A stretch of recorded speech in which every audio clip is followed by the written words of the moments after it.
স্মরণে দেশ জুড়ে পালন হচ্ছে একদিনের শোক। আহতদের সুস্থতা কামনায় প্রার্থনার আয়োজন।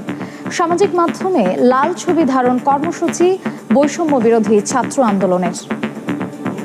সম্প্রতি ঘটে যাওয়া হতাহতের ঘটনায় যারা নিহত হয়েছেন তাদের আত্মার শান্তি কামনা করি। তাদের আত্মার মাগফিরাত কামনা করে আমরা এখানে দোয়া করব এবং মসজিদে মসজিদে দোয়ার ব্যবস্থা করেছি। একাত্মতা ঘোষণা করছি এবং শোক প্রকাশ করছি। যারা মৃত্যুবরণ করেছেন তাদের আত্মার মাগফিরাত কামনা করে সবাই দোয়া এবং মোনাজাত করেছি। শিক্ষার্থীদের আন্দোলনে এত সহিংসতা ও মৃত্যু খুবই দুঃখজনক মন্তব্য হাইকোর্টের।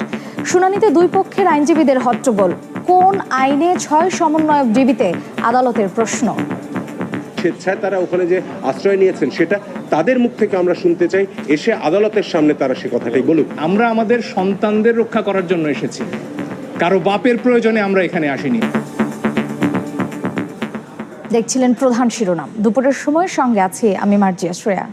এবারে অন্যান্য শীর্ষ সংবাদ। জামায়াত শিবির নিষিদ্ধের নির্বাহী আদেশের সিদ্ধান্ত আগামীকালই জানালেন আইনমন্ত্রী। ছদ্মবেশে নতুন নামে যেন ফিরে না আসে সতর্ক থাকার পরামর্শ বিশ্লেষকদের।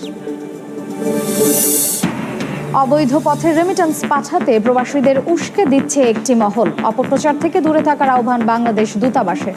ইন্টারনেট চালু হওয়ায় প্রবাসী আয় বাড়ার আশা। শঙ্কা জাগাচ্ছে বিমানের বহরে থাকা বোয়িং উড়োজাহাজের যান্ত্রিক ত্রুটি। কপালে চিন্তার ভাঁজ মন্ত্রণালয়ের। রক্ষণাবেক্ষণে গুরুত্ব দেওয়ার তাগিদ বিশেষজ্ঞের। বাংলা ভাগ